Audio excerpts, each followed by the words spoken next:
Depuis des siècles, on cherche à comprendre ce qui fait l'intelligence humaine, à philosopher, à théoriser, et à force d'essayer, on a fini par créer des machines capables de nous battre aux échecs. Mais est-ce que battre un humain aux échecs, ou un jeu en général, veut dire comprendre l'humain? Est-ce que reproduire un cerveau, c'est aussi facile que de dessiner un neurone sur une feuille de papier? Et est-ce qu'au fond, on ne construit pas juste des boîtes noires qui brillent sans qu'on sache vraiment pourquoi? Mais alors, pourquoi les échecs sont-ils devenus le laboratoire favori de l'IA?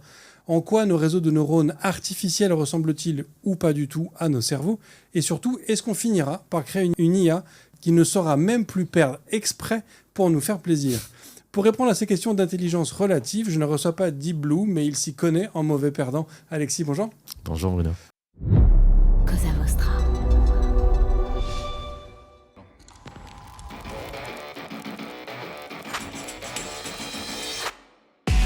Bonjour, je suis Bruno Soulès, je suis un dev, D-E-V, pour différents, extraordinaires et visionnaires. Bienvenue dans If This Then Dev, le podcast qui veut résoudre le problème avant de passer au dev. Chaque semaine, je recevrai un expert pour décoder un sujet ou une tendance de notre formidable métier d'artisan du numérique. Sans en faire un tuto, nous parlerons d'une techno ou de notre quotidien de dev. Une discussion sans boucle, sans condition, mais compilée, afin d'en comprendre tous les éléments avant de passer au dev. Ce podcast est une production Cosa Vostra, où nous codons comme nous accompagnons nos clients, en étant différents, extraordinaires et visionnaires. Alors Alexis, est-ce que tu peux te présenter pour les quelques personnes qui ne te connaîtraient peut-être pas? Oui. Alors moi je travaille dans le monde de l'informatique depuis 7-8 ans. Je fais différents types de boulot, plutôt de dev aussi, un boulot un peu plus fonctionnel. Et avant ça, j'ai fait des études un peu trop longues. J'ai d'abord étudié la philosophie. Ce qui m'intéressait, c'était tout ce qui était la théorie de la connaissance, comprendre quelle était la différence entre une théorie physique et ce qu'on pouvait dire dans certaines émissions de télé. Comment ça se fait qu'on arrivait à connaître des choses, quoi. Et sauf que, et du coup, en philosophie, on pose plus de questions qu'on ne donne de réponses. Et moi, ce qui m'intéressait quand même, c'était un peu les réponses. Et j'ai bifurqué vers la physique théorique. Et en physique théorique, j'ai étudié les systèmes complexes. Et un des systèmes complexes qu'on a étudié lors de mon parcours, c'était les algorithmes. Parce qu'effectivement, on a découvert, on s'est rendu compte plutôt, que les algorithmes avaient des comportements de systèmes complexes. D'ailleurs, le dernier prix Nobel de physique, c'est Geoffrey Hinton, qui n'a pas fait de physique en tant que tel. Enfin, il n'a pas étudié des phénomènes naturels. Lui, ce qu'il a étudié et mis en place, c'est des algorithmes, mais des algorithmes qui fonctionnent. Et donc, c'était une manière un peu de certifier le fait que les algorithmes étaient devenus des phénomènes naturels. Et ça m'a amené à travailler dans l'informatique et à m'intéresser au sujet d'intelligence artificielle. Okay. Et du coup, et ce livre, c'est un peu le résultat de toutes mes obsessions, entre d'un côté ma passion pour les échecs, des questions de philo, et puis en même temps les dernières actualités autour de l'informatique. Ouais. Oui, parce que l'histoire de l'IA est très liée en fait aussi un petit peu aux échecs. J'ai parlé un peu de Deep Blue rapidement dans l'intro, mais ça a été un peu les prémices de ce qu'on appelle l'IA aujourd'hui. Ouais. En fait, dès le début de l'intelligence, en fait, quand on lance l'invention du mot intelligence artificielle, c'est environ dans les années 50, et ça vient remplacer un autre mot qui s'appelait avant Automated Studies, donc les études d'automatisation. Et sauf que c'était un mot pas très sexy, donc on a remplacé ça par un mot un peu plus incompréhensible, parce qu'on ne sait pas trop ce que c'est que l'intelligence. Alors l'intelligence artificielle, c'est encore plus compliqué. Et donc un mot un peu plus marketing. Mais les premiers problèmes qu'on a essayé de résoudre en faisant de l'intelligence artificielle, ça a été de faire des programmes qui pouvaient jouer à des jeux de plateau, notamment le jeu d'échecs. Jeux de dames, mais les jeux d'échecs, en fait, le jeu d'échecs, ça a été typiquement un très bon problème pour l'intelligence artificielle, parce que en fait, typiquement, c'est une tâche qui requiert de l'intelligence pour l'être humain. Donc on se disait que si on arrivait à faire des programmes qui arrivaient à jouer aux échecs, on allait réussir à faire des programmes intelligents. Savoir ce que ça veut dire, ça c'est une autre question. Et ce qui est intéressant d'ailleurs, c'est pour ça qu'on appelait les échecs la drosophile de l'IA. au sens où la drosophile, c'est cette espèce de mouche à viande très, très simple, dont le code génétique est très simple et qui a servi aux généticiens comme cobaye pour découvrir des propriétés sur la génétique. De la même manière, les échecs, c'était un problème suffisamment... C'est une sorte de modélisation de la question du choix, les échecs. Un échiquier, c'est une vision, enfin c'est un univers simplifié, quadrillé sur 64 cases. Et chaque joueur doit faire un choix pour prendre un coup. Et en fait, c'est un exemple de comment, c'est une métaphore de notre intelligence. Nous, dans notre vie, on doit prendre des choix, on est confronté à différentes, enfin, on doit choisir parmi plusieurs options, et c'est notre intelligence qui nous fait choisir le meilleur choix. Donc, la question du meilleur coup aux échecs, c'est un choix qui typiquement requiert de l'intelligence. Ouais. Et en même temps, c'est un... j'ai eu un cours avec Luc Julia il y a pas très longtemps, où il parle du côté très discret de l'intelligence artificielle. C'est-à-dire qu'en fait, on peut faire une IA qui est très bonne aux échecs, on peut faire une IA qui est très bonne au Go, on peut faire une IA qui est très bonne sur des sujets très spécifiques, mais on n'a pas une IA qui va être capable aussi de passer d'un sujet à l'autre, comme ce que nous, on va être capable de faire, une capacité d'adaptation et de compréhension de choses que l'IA ne sait pas faire aujourd'hui. Tu parles de cet exemple de choix qui est nécessaire de faire aux échecs, mais c'est un type de choix qui est quand même assez spécifique, parce qu'effectivement, c'est dans un cadre très, très donné. C'est pas comme... tu vois, je sais pas si ma question est claire. Oui, non, mais c'est très clair. Non, mais c'est un des sujets dont je parle dans le livre. Et effectivement, c'est une des leçons d'échec. Il y a une morville dans un jeu de mots sur le fait d'échec, parce que c'est un des trucs, on appelle ça en anglais the bitter lesson of artificial intelligence. C'est le fait que dans le domaine des échecs, donc on allait un peu au bout de cette automatisation. Donc on a réussi à automatiser le joueur d'échecs parfait. Pas parfait parce qu'en fait il n'y a pas de coup parfait, parce qu'il y a trop de coups possibles. Donc on peut pas, c'est toujours des approximations qu'on fait. Mais les approximations qui sont faites par les programmes sont bien meilleures que fait n'importe quel joueur d'échecs. Donc aujourd'hui, voilà. Mais justement, on a fait des programmes qui étaient surperformants. Deep Blue, qui en 97 bat Kasparov, étonne le monde entier parce qu'on ne pensait pas que c'était possible de battre de si grands joueurs d'échecs. Mais après, il se trouve que Deep Blue n'a pas résolu d'autres problèmes. Deep Blue, effectivement, ce que tu dis et ce que Lucie a dit, c'est que voilà, Deep Blue, il fait une tâche. Mais est-ce que c'est ça? Mais est-ce que battre un être humain aux échecs, est-ce que c'est l'intelligence? Voilà, une des définitions d'intelligence serait plutôt pas seulement faire une tâche, mais plutôt la capacité à apprendre de nouvelles tâches. Alors du coup, tu pourras peut-être confirmer ou infirmer une histoire que j'ai déjà racontée plusieurs fois à ce micro. C'est que la victoire de Deep Blue face à Kasparov, en fait, il y a eu un bug dans un coup décidé par Deep Blue et que ça a déstabilisé Kasparov et que c'est pour ça qu'il a perdu les 3 derniers matchs parce qu'il était, du coup, il a été influencé, enfin, il était inquiété, tu vois, il était mis dans un état d'esprit qui l'aurait amené à perdre. Alors, ce qui est compliqué dans le match entre Deep Blue et Kasparov, c'est que juste après le match, IBM, qui était l'entreprise qui a construit ce super ordinateur qui était Deep Blue à l'époque, qui en fait aujourd'hui, on arrive à faire tourner des programmes similaires sur un téléphone portable. Ils ont démonté assez vite le truc. On a pendant très très longtemps ne pas pu avoir accès aux logs. Donc il y a eu une sorte de mystère autour de ce qui s'était réellement passé algorithmiquement dans la décision de l'ordinateur de faire un certain coup.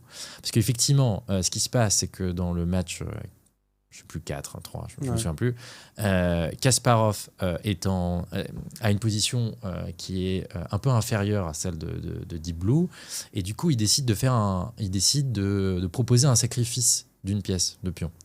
Et en se disant, en fait, la machine, elle fonctionne comment, elle a une fonction qu'elle essaie d'optimiser, et prendre une pièce, ça va optimiser sa fonction. Donc, elle va me prendre cette pièce, Et moi, je vais pouvoir développer un contre-jeu. Donc, je vais lui tendre un piège dans lequel elle va tomber parce que elle est déterminée à tomber dans ce truc parce que sa fonction est définie de cette manière-là. Et moi, ça va me pouvoir permettre de la contourner, quoi. Et il se trouve qu'elle tombe pas dans le piège. Et voilà. Donc, à ce moment-là, Kasparov, lui, se dit je joue pas contre une machine. Il y a un autre joueur d'échecs qui est avec la machine et qui prend les informations de la machine et qui, lui, à la fin, décide. Donc, on est un peu dans cette situation. Il y a cette histoire assez connue justement dans l'histoire de l'automatisation des joueurs d'échecs qui est le Turc mécanique. Où en fait c'était un automate inventé au XVIIIe siècle qui faisait la tour des grandes cours d'Europe où c'était un automate qui était censé jouer aux échecs où c'était une espèce de figure en cire avec des bras qui bougeaient comme ça et à l'intérieur en fait il y avait une grande caisse et il y avait un joueur d'échecs qui était caché à l'intérieur. Donc l'inquiétude de Kasparov c'est toujours en fait il y a un homme caché derrière la machine. Donc en fait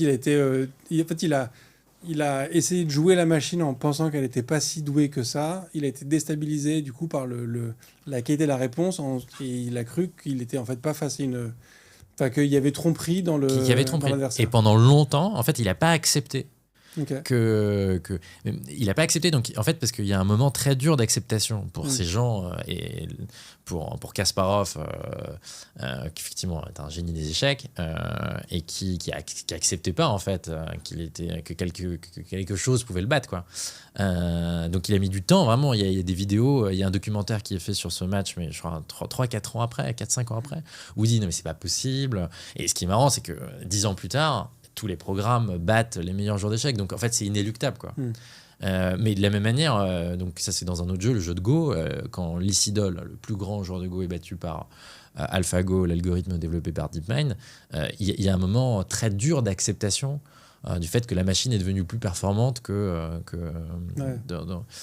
et c'est marrant, mais parce que je pense que en fait une des raisons pour lesquelles j'ai voulu me lancer dans l'aventure d'écrire ce livre, c'est que j'ai trouvé que la manière dont tout ce qu'on disait autour de ChatGPT quand ChatGPT est sorti, on reprenait un peu ce narratif de l'affrontement entre l'homme et la machine, qui est un narratif qu'on a dans tous les très bons films de science-fiction d'ailleurs, qu'on connaît, Matrix, 2001 l'Odyssée de l'espace, Terminator, où effectivement on invente des machines plus intelligentes que l'être humain et que cette super intelligence conduit à une perte de contrôle et du coup comme si la machine deviendrait une espèce surévoluée, elle nous éliminerait par sélection naturelle ou je sais pas quoi.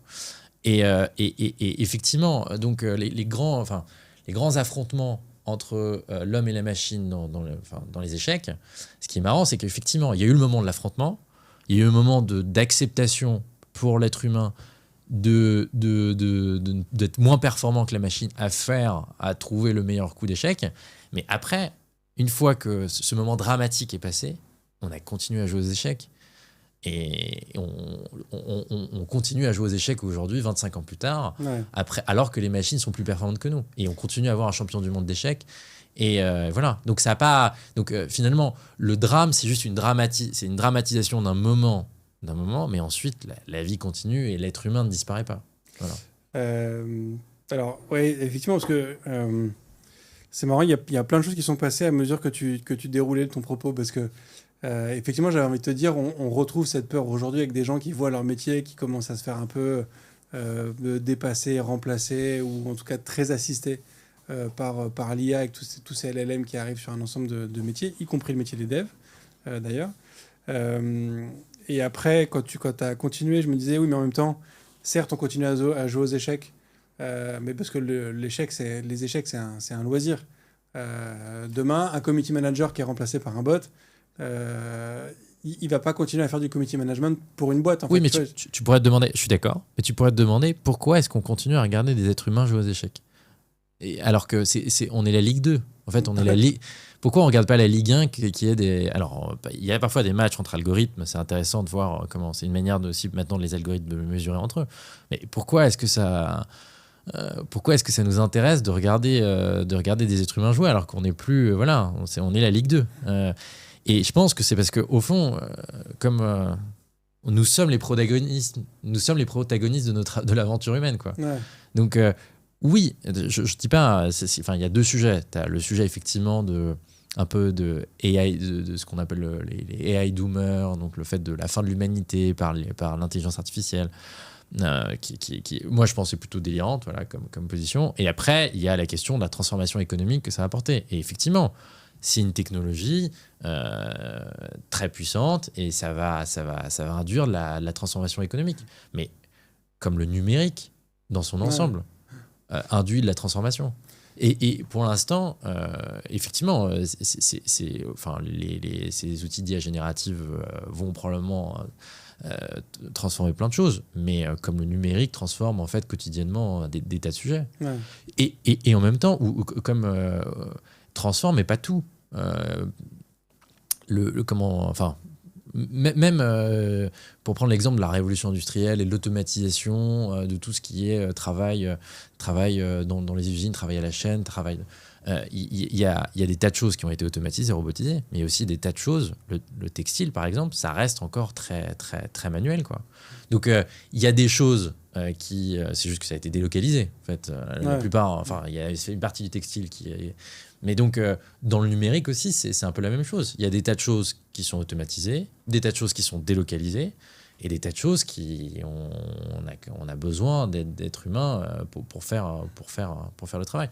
Est-ce qu'au final, parce que le troisième élément qui m'est venu quand tu déroulais ton propos tout à l'heure, c'était une analogie avec les chevaux. Parce qu'au final, les chevaux, pendant plusieurs milliers d'années, c'était une ressource essentielle. Ils ont travaillé, ils ont tiré les charrues dans les champs, ils ont tiré les calèches dans les villes, ou même partout dans le monde. C'était un outil essentiel. Aujourd'hui, les chevaux sont encore existants, ils sont encore là, il y en a juste beaucoup moins, ils sont utilisés dans un contexte très, très différent. Et effectivement, on regarde encore des courses de chevaux, pour le coup. Est-ce que tu penses que l'humain est le cheval du futur, c'est-à-dire qu'on va se retrouver à gambader dans des champs tranquillou pendant que les machines font tout le reste pour nous? Alors oui, ça c'est Alors, je pense qu'il y a quand même une différence entre un être humain et un cheval. C'est que il y a quand même... c'est compliqué de parler d'un être humain comme d'un moyen. C'est quand même la fin. Nous sommes les protagonistes principaux de notre activité. Et après, ce que tu disais, c'est est-ce que justement que ce remplacement du coup de l'IA sur un tas de métiers va faire qu'en fait on va être comme les chevaux? Ah oui. À se retrouver à simplement c'est la question du loisir. Voilà. C'est est-ce que va arriver un peu c'est ce rêve formulé par l'économiste britannique Keynes, ce rêve keynésien où effectivement on va pouvoir on aura automatisé tout le travail pénible et on va nous être humains se consacrer à des activités de loisirs, écrire de la poésie, ou faire des selfies sur Instagram, je sais pas, faire ce qu'on veut, quoi. Alors, ce qui est marrant, moi j'aime bien déjà il y a une blague sur Twitter qu'a faite une écrivaine dont je n'arrive pas à prononcer le nom, mais Johanna Maïevskaya, je crois, qui dit, qui parlait de cette révolution de l'IA générative en disant aujourd'hui l'IA écrit des poèmes. Moi ce que je veux c'est que les machines fasse ma lessive pendant que moi j'écris des poèmes, et aujourd'hui c'est les machines qui écrivent des poèmes pendant que moi je fais ma machine à laver. Donc alors oui, je pense que pour répondre à ta question, je pense que c'est vers ça qu'on veut tendre. C'est enlever le plus possible de la pénibilité du travail et faire pour que ça soit de moins en moins pénible pour l'être humain de travailler. De produire de la nourriture, d'avoir des sociétés résilientes, etc. Donc ça, oui, c'est l'objectif. Est-ce qu'on va y arriver demain ? Non, je veux dire, peut-être après-demain, quoi. Plus après-demain que demain. Voilà. Okay. Et les IA génératives vont automatiser un certain nombre de tâches, mais ils ne vont pas du tout automatiser. Ouais. Oui, surtout les IA génératives. Elles vont permettre de faire pas mal de choses, mais pas tout. Non, pas tout. Un autre point que je voulais évoquer, avant peut-être de creuser sur l'histoire des IA et autres, parce que ce qui est intéressant, c'est ton parcours à la fois philosophie, physique et de data science aujourd'hui, notamment sur cette notion de la connaissance. Et j'ai reçu il y a longtemps un chercheur qui est basé au Japon, qui lui évoquait le fait que, en tout cas dans ses travaux de recherche, il définissait l'intelligence, en tout cas l'intelligence humaine, comme étant avant tout une capacité à transmettre de l'information et à maîtriser de l'information, donc notamment à travers du langage ou ce genre de choses. Est-ce que toi qui as beaucoup bossé du coup aussi sur des notions de connaissance, tu vois aussi ce lien entre l'intelligence et la connaissance et la transmission de la connaissance? Alors, il y a, comment dire, ce qui est marrant avec l'intelligence, c'est que dès qu'on essaie de mettre un cadre autour de l'intelligence, il y a toujours un truc qui fuit. Parce qu'en fait, ce qu'on appelle intelligence, c'est très vague, c'est globalement tout ce que... En fait, c'est tout ce que l'être humain fait, quoi. Donc, je veux dire, quand on écrit, la manière dont on interagit, la manière dont on comprend le monde, la manière dont on se représente le futur, dont on le prévoit, tout ça, la manière dont on s'adapte, la manière dont on survit, la manière dont on trouve des solutions à des problèmes, la manière dont on fait des choix, tout ça c'est de l'intelligence. Mais à chaque fois comment dire, ce qui est intéressant vraiment, c'est que dès qu'on essaie de donner une définition qui ferme un peu le concept, c'est-à-dire dès qu'on met typiquement un protocole expérimental qui essaie de mesurer l'intelligence, à chaque fois, en fait, on se rend compte que l'intelligence, c'est se préparer à une situation qui sort du cadre expérimental qu'on a défini. Voilà. Moi, j'aime bien... il y a un article, j'allais peut-être en parler à la fin pour dire les trucs que je recommande. Il y a un article écrit par François Chollet, qui est un ingénieur qui a principalement créé la librairie Keras, qu'utilisent toutes les personnes qui développent des réseaux de neurones en utilisant les librairies Google, enfin Keras, TensorFlow, et qui a écrit un article, c'est The Measure of Intelligence. Et il dit, en fait, l'intelligence, en fait, ce qu'il dit, c'est aujourd'hui, pour mesurer l'intelligence des programmes, ça serait intéressant de refaire une communication avec la psychologie. Aujourd'hui, comment on évalue la performance d'un programme ? Typiquement, toute la révolution de l'IA de ces dernières années, ça a été permis parce qu'on a développé des benchmarks, donc des collections de données qui ont permis de développer et de mesurer la qualité d'algorithmes de type réseau de neurones à reconnaître des images sur des objets. Notamment, un des premiers benchmarks, c'était une collection de données, c'est ImageNet, qui a été une des plus grandes collections d'images labellisées, qui a servi à entraîner AlexNet, qui est le réseau de neurones qui derrière a en fait transformé toute la manière dont on fait de la computer vision aujourd'hui. Et ce que dit François Chollet, c'est en psychologie, quand on mesure l'intelligence de quelqu'un avec un test de QI, enfin une des techniques pour mesurer l'intelligence de quelqu'un, c'est le test de QI. Et un des prérequis du test de QI, c'est que la personne n'est pas préparée au test. Parce que l'idée, c'est pas tellement de mesurer la capacité juste à performer une tâche, jouer aux échecs, reconnaître une image, mais à s'adapter à une nouvelle tâche. Donc, aujourd'hui, la manière dont on mesure la performance des algorithmes, quand il y a un nouveau LLM qui sort, on dit il a performé de telle manière sur un benchmark, il a telle note, meilleure note sur un tel benchmark, il n'y a pas cette idée, comment dire, étant donné que le LLM il a été entraîné sur toute la donnée disponible sur Internet, et plus encore, puisqu'il y a toute la donnée faite annotée par des personnes, par des personnes physiques, eh bien, il y a un biais de préparation de l'algorithme. Ouais. Oui, parce qu'effectivement, il est entraîné. Il est entraîné à faire cette tâche. Ouais. Donc, il y a une part de l'intelligence qui est le fait d'ignorer la tâche pour laquelle que tu vas résoudre, qui est en fait ce qui nous intéresse dans l'intelligence. L'intelligence, ça ne nous sert pas tellement à résoudre les problèmes du passé, ça nous sert à nous adapter aux problèmes futurs. Et c'est là où il y a pas mal de confusion aujourd'hui quand on dit ces outils sont des outils qui vont permettre ce sont des outils des intelligences artificielles générales. Donc la définition d'intelligence artificielle générale, c'est un programme qui sera en capacité de faire mieux qu'un être humain toutes les activités économiques qu'un être humain. Économique, c'est-à-dire qui ont une valeur économique. D'accord. Je sais pas, tout ce qui a une valeur économique, ce programme pourrait le faire. Donc c'est une définition très générale, mais toute la Silicon Valley produit toutes les 2 semaines des posts en disant c'est bon, on y est arrivé, là dans 2 semaines on y est, ou dans 1 an on y est. Il y a aujourd'hui, en fait, ce qu'on voit, ces outils sont des formidables, ces outils d'IA génératifs sont des formidables outils de compression du passé. Mais on a du mal à mesurer à quel point est-ce qu'ils permettent de s'adapter au futur. Par définition, parce que le futur, on ne sait pas on sait pas ce qui va arriver. Donc voilà. Ça m'a complètement brainfuck. Mais vraiment, je trouve ça assez fou.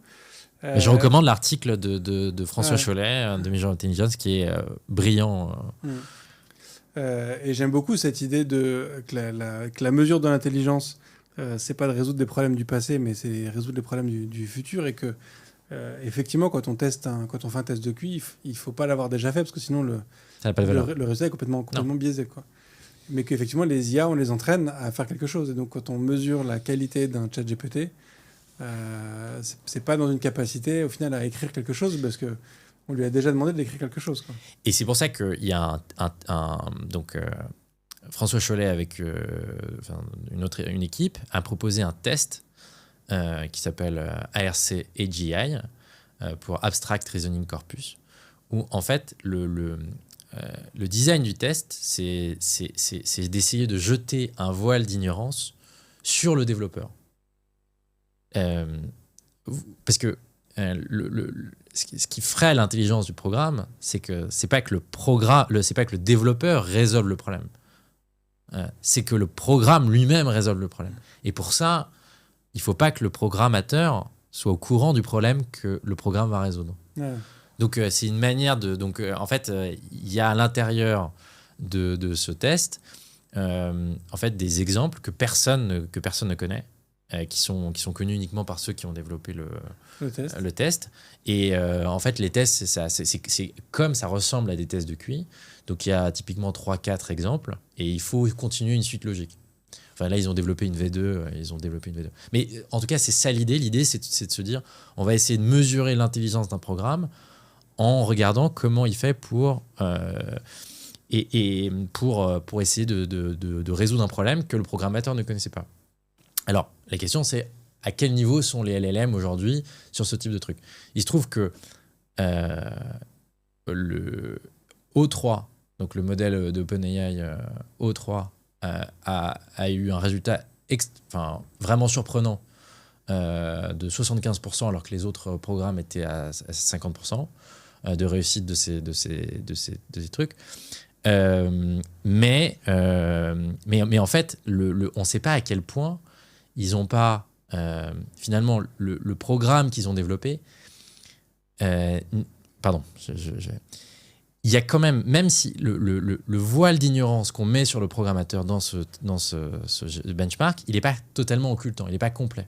Parce qu'en fait, les tests logiques parce qu'il y a une partie du corpus de tests qui est public. Et ce qui est complètement privé, donc caché à tout le monde, il y a les mêmes structures, ça ressemble. Donc, vous faites quand même un programme qui va résoudre les problèmes de la donnée publique, et les données privées vont ressembler au problème. Et donc, il y a toujours une similarité. Donc, vous allez toujours spécialiser un programme à faire une tâche. Donc, ça ne va pas être quelque chose de non programmé comme est l'intelligence humaine. Donc, moi, ce que je pense, c'est que cette espèce d'idée de vouloir absolument faire l'intelligence humaine, c'est-à-dire quelque chose qui n'est pas programmé, je ne sais pas après au cours, mais c'est pas. Je pense qu'il y a d'autres choses à faire. Enfin, ça peut être ce qui est intéressant, c'est de donner des nouvelles définitions d'intelligence et construire des nouveaux tests. et donc de faire des programmes qui vont résoudre ces tests. Moi, je crois à ce que on va faire des programmes qui vont pouvoir résoudre les tests que François Chollet a imaginé et son équipe a imaginé. Mais arriver à matcher cette espèce d'algorithme qui est l'intelligence humaine, qui n'est pas programmée, c'est pas... Voilà. Ouais, parce que du coup, au final, si on tire le trait, une fois qu'on a réussi à créer des systèmes qui arrivent à résoudre ces tests-là, on arrivera à inventer des nouveaux tests que les nouveaux systèmes ne résolveront pas, et ainsi de suite, en fait. Exactement. Donc la question, c'est peut-être qu'on arrivera, peut-être une des définitions de l'intelligence artificielle générale, c'est un algorithme où on serait plus capable d'inventer des problèmes qu'il ne pourrait pas résoudre. Mais aujourd'hui, et peut-être je dis ça, je viens de me contredire avec ce que j'ai dit il y a 2 secondes avant, mais bon, c'est l'intérêt d'une discussion. C'est peut-être que ça arrivera. Peut-être qu'à un moment donné, on arrivera, enfin, tous les problèmes qu'on imaginera, les algos, ce programme le résoudra. Mais moi, j'ai quand même un problème avec ce tout. Quand on dit tous les problèmes, c'est mal défini, en fait. Et ce qui est marrant, c'est que en fait, au début du XXe siècle, on pensait qu'on allait pouvoir justement inventer un algorithme qui serait en capacité de déterminer toutes les vérités de l'algèbre, toutes les vérités mathématiques. Et ça, c'est le programme qu'avait lancé un mathématicien allemand, qui est Hilbert, en se disant faut essayer de trouver cet algorithme-là. Et on s'est rendu compte, donc il y a 3 personnes qui ont montré que c'était pas possible. Il y a Gödel, il y a Alonzo Church et il y a Turing, donc qui a imaginé sa machine à calcul universel, qui était en capacité de calculer tous les algorithmes qui pouvaient être calculés.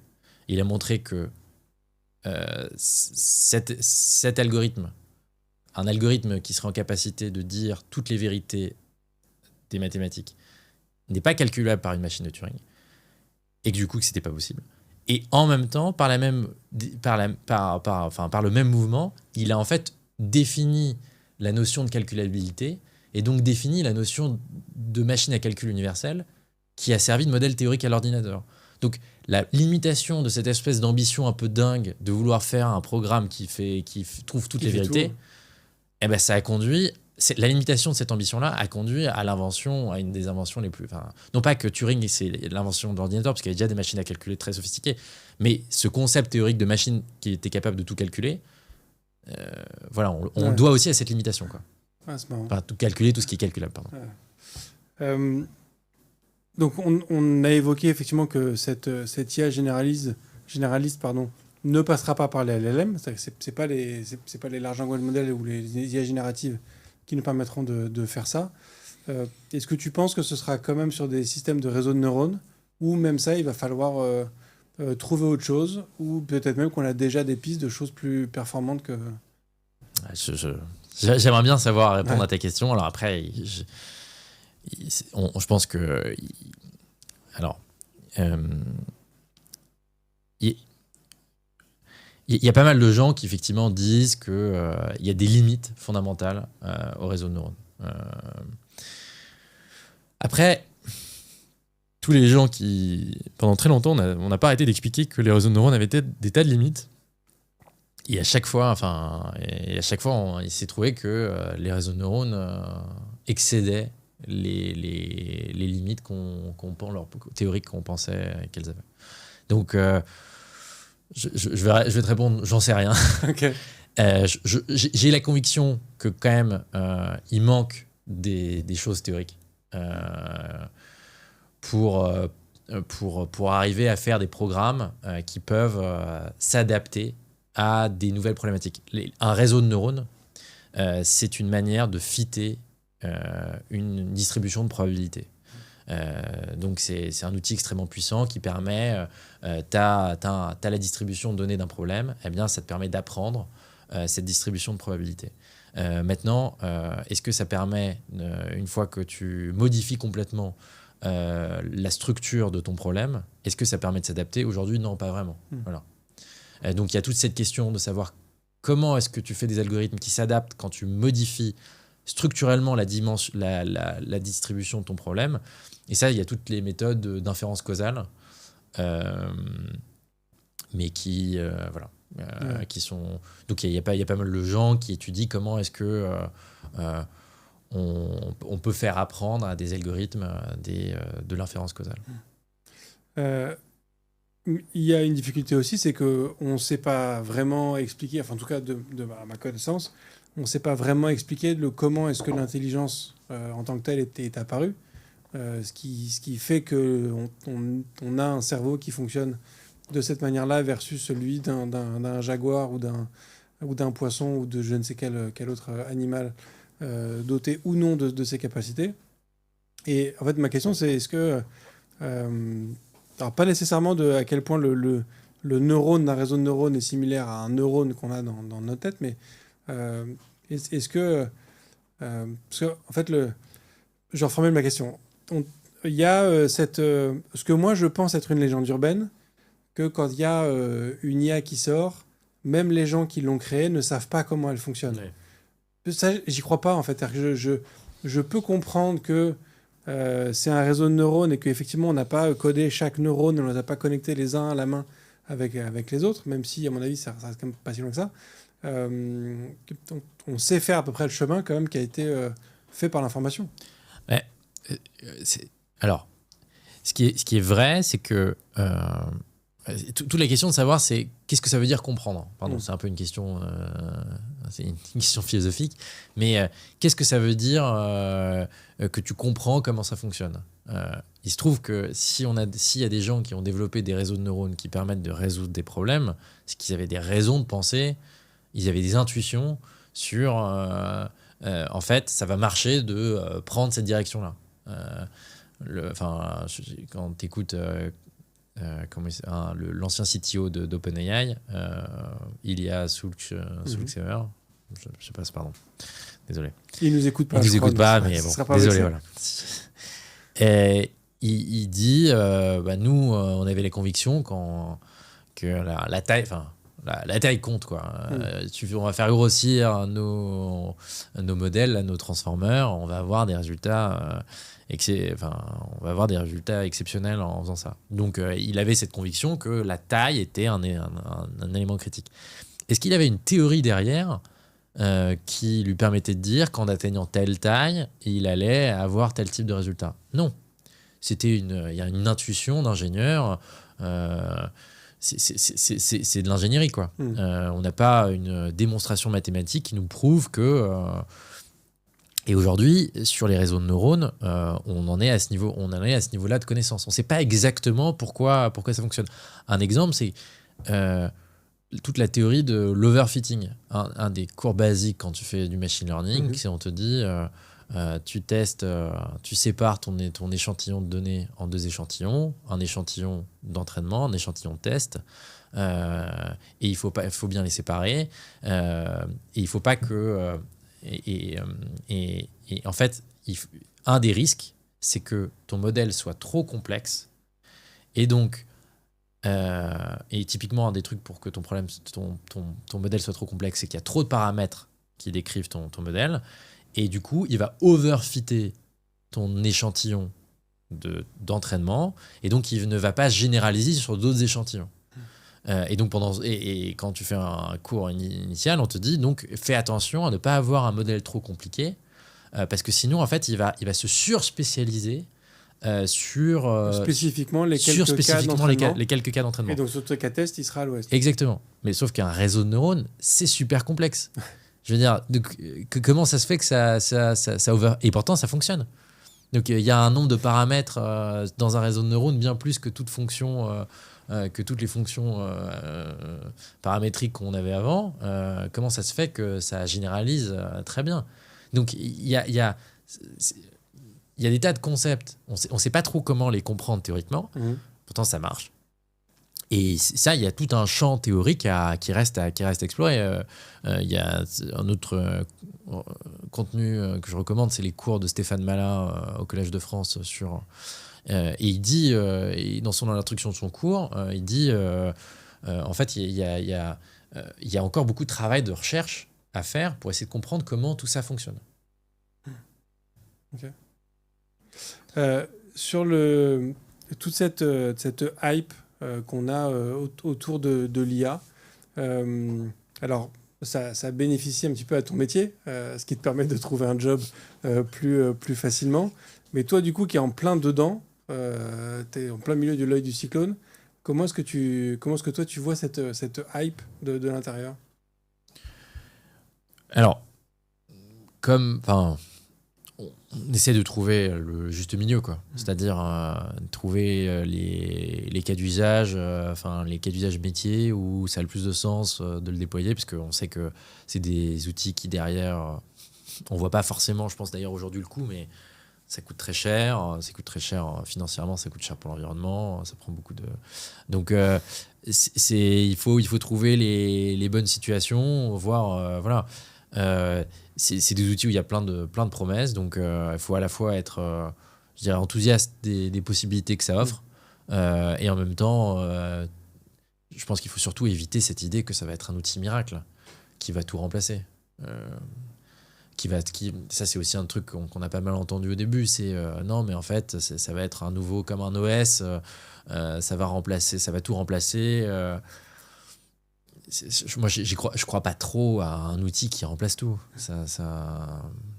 Ouais, on a un premier exemple. Il y a quelques années, on nous promettait une voiture autonome parce qu'en fait, on arrivait à faire des voitures qui se conduisaient très facilement sur un circuit. On avait l'impression que ce qui manquait pour une voiture autonome, en fait, c'était minime. Et vu la vitesse des progrès, on s'est dit, ça va être fait, laissez-nous 6 mois et c'est réglé.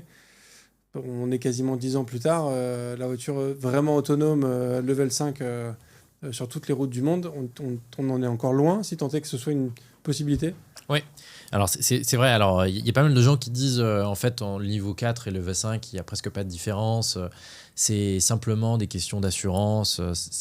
Mais la notion, déjà, il n'y a pas trop de données publiques sur le niveau d'accident de ces voitures autonomes.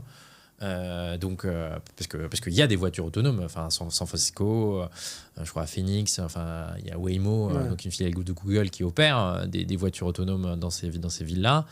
Il n'y a pas trop de données pour savoir quel est le niveau d'accident. Effectivement, quand tu développes un système d'information, tout l'environnement métier, et les assurances, c'est un environnement métier dans lequel tu dois développer tes voitures autonomes, il doit être convaincu. Donc, comment dire, une voiture autonome, c'est une voiture qui pourra être autonome dans le cadre de l'assurance, parce que l'assurance, elle va te demander effectivement quel type d'accident tu peux avoir avec ces trucs, et donc là, il va falloir regarder dans la donnée précisément. Et ce qu'on dit souvent pour ce type de sujet, c'est que, en fait, effectivement, c'est des sujets où c'est pas parce que tu as résolu 99% du problème que tu as résolu le problème. Parce qu'en fait, ton dernier pourcent, c'est peut-être le pourcent le plus dangereux. C'est des problèmes qu'on appelle à longue queue en termes de probabilité. Donc, il y a des événements rares qui peuvent se produire. Et ces événements rares, en fait, des modèles, justement, statistiques, ils vont pas être performants pour s'adapter à ces événements rares. Alors il se trouve que effectivement Waymo, il y a des taxis autonomes, mais ce qui est marrant, c'est que en fait c'est très spécifique à des villes. Déjà ça coûte super cher. Ouais. Je crois que Google perd énormément d'argent, c'est vraiment une vitrine, quoi. Donc Google perd énormément d'argent parce que en fait c'est automatisé, mais derrière il y a beaucoup de travail humain pour superviser ces véhicules. Et ensuite, quand tu fais un véhicule qui peut, un taxi autonome à San Francisco, c'est pas le même programme pour le taxi autonome à Paris. Il va falloir tout redévelopper. Donc, effectivement, je trouve que c'est un bon indicateur de la hype qu'on a en se disant c'est un problème qu'on va résoudre facilement, attendez 2 ans. Et en fait, on en est très loin, quoi. Ouais. Dans ce fameux cours que j'évoquais tout à l'heure, où j'ai fait avec Luc Julia, donc qui est aujourd'hui chez Renault en charge de l'IA, lui ne croit pas du tout à la capacité qu'on arrive à une voiture complètement autonome. Et il nous a parlé effectivement du cas Waymo, donc une voiture aujourd'hui coûte environ 300 000 € chacune à produire, qu'effectivement c'est des villes qui sont dans des domaines hyper contrôlée dans des conditions météo relativement stables au final tout au long de l'année, qu'il n'y a que 300 voitures de ce qu'il dit par ville. Donc en fait, c'est dans des contextes qui sont en plus c'est hyper contrôlé, c'est hyper verrouillé. Et qu'effectivement, je ne sais plus quel est le ratio, mais je crois que c'est des humains qui prennent, qui prennent la main sur la voiture dans le cas où la voiture n'arrive plus à gérer. Et je crois qu'on est de l'ordre de 3% des cas, en fait, à peu près en 3% du temps. En fait, c'est un être humain qui doit aller de manière autoguidée, je dis pas, mais qui doit prendre le relais sur la machine. Alors, c'est là où... Alors, c'est peut-être pas le meilleur exemple, mais c'est là où tu vois que c'est pas que de l'automatisation. Il y a aussi il y a du travail à distance. Finalement, le travailleur, il est plus dans la voiture, il est à distance. Et il peut contrôler à distance. Mais ça, c'est pas l'IA qui fait ça, c'est le numérique.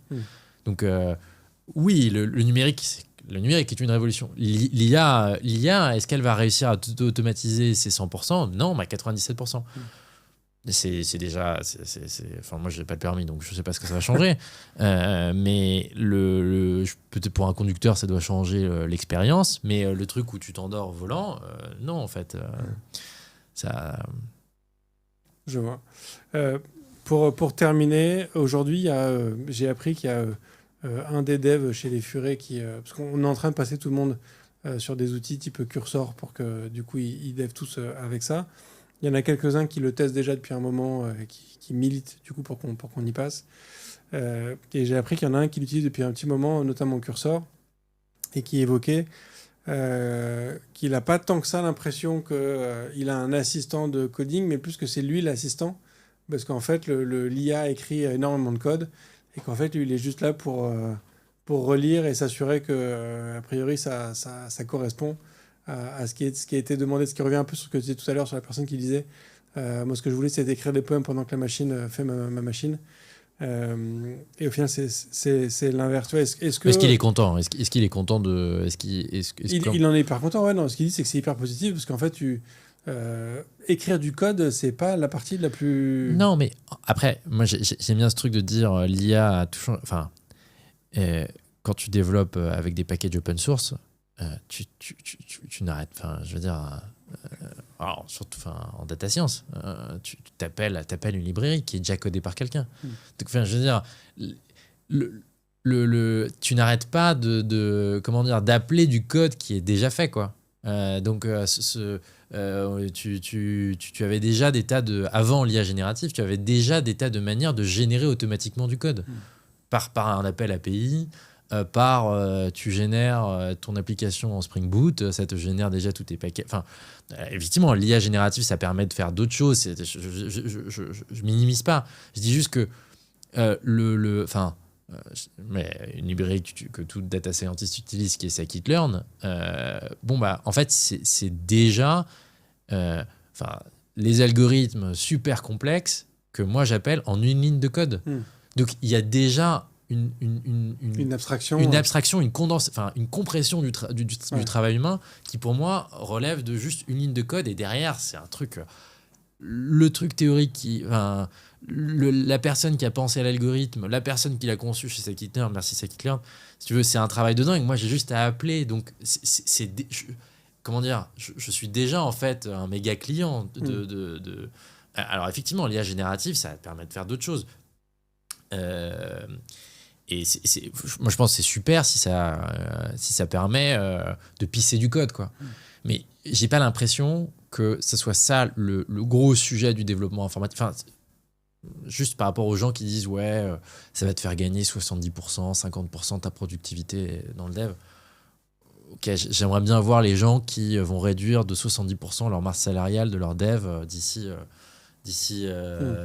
comment ça va. Alors oui, non, ça va permettre de faire des gains de performance, mais je pense ça va pas être si ça va prendre du temps. Il faut voir ce que ces outils donnent. Faut voir, et ça va demander de la supervision, ça va demander du contrôle. Et est-ce que, si je reprends ton analogie de tout à l'heure avec les échecs, au final on va devenir la Ligue 2 des développeurs, mais on continuera à coder et on continuera à regarder les humains coder parce que la manière qu'on continue à jouer aux échecs alors que... Alors non, je pense, comment dire, je pense que, en tout cas, les outils qu'on a aujourd'hui, ils permettent pas de remplacer le travail d'ingénieur. Voilà. Donc non, on sera pas le Ligue 2, on sera pas la Ligue 2, mais on pourra automatiser certaines tâches. Le travail va changer. Et voilà. Je sais pas si tu as vu le CEO de Nvidia là, peu après sa dernière conférence où il a annoncé les derniers processeurs graphiques et les dernières cartes de Nvidia. Il a fait une conférence de presse où il a dit dans l'avenir, les départements IT seront des départements RH d'agents. Oui, non mais. Okay, ils vendent sa sauce. Ils vendent sa sauce. Non mais je veux dire après. Moi je veux bien. On est en train de. Enfin, moi, je sais que je travaille sur les opportunités de mettre en place des systèmes agents et ça va avoir. Je suis sûr que il y aura des cas où ça va être intéressant de les mettre en place. Mais je veux dire, ça va pas du tout tout remplacer. Si tu veux, si tu mets en place des systèmes agents pour remplacer juste des appels API tout court. Enfin, tu vois, non, comment dire. Déjà, tu vas avoir d'autres outils informatiques qui seront pas des agents sur des LLM, basés sur cette technologie générative. Et puis après, tu vas avoir quand même des tas de gens pour superviser les machines, pour contrôler ce qu'elles font. Je veux dire, si tu sais pas, je te dis pas, je sais pas ce qui va se passer dans le futur. Je peux regarder ce qui se passe aujourd'hui. C'est un peu l'idée de mon livre, c'était de dire, arrêtons de faire de la science-fiction, regardons ce qui se fait aujourd'hui. Aujourd'hui, si t'as personne qui comprend le code que t'as dans une application en prod, quand t'as un problème, je veux dire, je sais pas qui va la débugger ce truc. Ce truc des IA qui... je veux dire, aujourd'hui, en fait, ça n'existe pas, quoi. Ça reste des assistants. On est d'accord. Merci beaucoup, Alexis, pour cette discussion. J'aurais 2 dernières questions pour toi, qui sont les questions de rituel de ce podcast. La première, c'est est-ce qu'il y a un contenu que tu souhaiterais partager à l'ensemble des auditoristes ? Alors, j'en ai cité 3-4. Alors déjà, ce livre passionnant, La leçon d'échec d'Alexis Gallimbo-Bozio, que je recommande vraiment à tous. On met bien évidemment en description. À toutes. Il y a un professeur de computer science dans une université américaine dont je me souviens plus, un chercheur qui s'appelle Ben Recht, que j'aime beaucoup, qui a un Substack. C'est en anglais, mais j'aime bien. Il est assez marrant, il est assez piquant. Okay. C'est justement tout ce que je t'ai raconté tout à l'heure sur l'overfitting. C'est un peu son dada à lui. Il n'arrête pas de provoquer des personnes sur Twitter en disant définis-moi ce que c'est qu'overfitting, et puis voilà. Et donc il est très marrant. Il y a beaucoup de distance. Il a une très belle vision globale à la fois de l'info et en même temps de la recherche. J'aime beaucoup sa vision, il est très marrant et sympa à s'abonner, c'est les Substack. Canon, on mettra bien évidemment les liens en description. Dernière question, qui est de loin la question la plus importante de ce podcast. Est-ce que tu es plutôt espace ou tabulation ? Plutôt tab. Très bien. Tab pour le dev et espace pour écrire. Okay. Merci beaucoup, Alexis. Merci, Bruno. Et merci à tous d'avoir suivi cet épisode. Voilà, j'espère que on vous a permis d'y voir peut-être un peu plus clair dans cette notion de l'intelligence, de la connaissance et de comment est-ce que toutes ces IA sont arrivées à ce qu'elles sont. Peut-être qu'on vous a donné des pistes sur ce que sera peut-être ou ne sera peut-être pas l'avenir. En tout cas, on n'est pas près de voir Terminator arriver, de ce que je comprends. Et ça peut être plutôt une bonne nouvelle. Moi, je vous remercie toujours de partager ce podcast autour de vous. N'hésitez pas à aller mettre un commentaire 5 étoiles, à aller voir sur le Tipeee si vous voulez soutenir ce podcast. Je vous souhaite une très bonne fin de semaine. Je vous dis à la semaine prochaine. Et d'ici là, codez bien. Merci d'avoir écouté cet épisode de If This Then Dev et merci à toute mon équipe de Cosa Vostra à la production de cet épisode. Merci aussi à Alan, Ada, Linus, Bill, Steve et Steve de nous avoir ramenés jusqu'ici. Si ce podcast vous a plu, committez-vous en vous abonnant, déployez-le autour de vous et vous pouvez aussi nous faire une petite code review en nous laissant 5 étoiles sur votre plateforme de podcast préférée. La conversation continue bien sûr avec vous sur Twitter, LinkedIn, Facebook, Instagram, chacun sa techno, @ifthisdendev ou @bibir, BIBEAR. Vous retrouverez aussi tous nos épisodes sur notre site ifttd.io. Et enfin, si vous avez besoin d'une agence pour vous accompagner ou si vous souhaitez rejoindre une équipe tech passionnée et passionnante, écrivez-moi sur bruno@cosavostra.com. Merci à tous.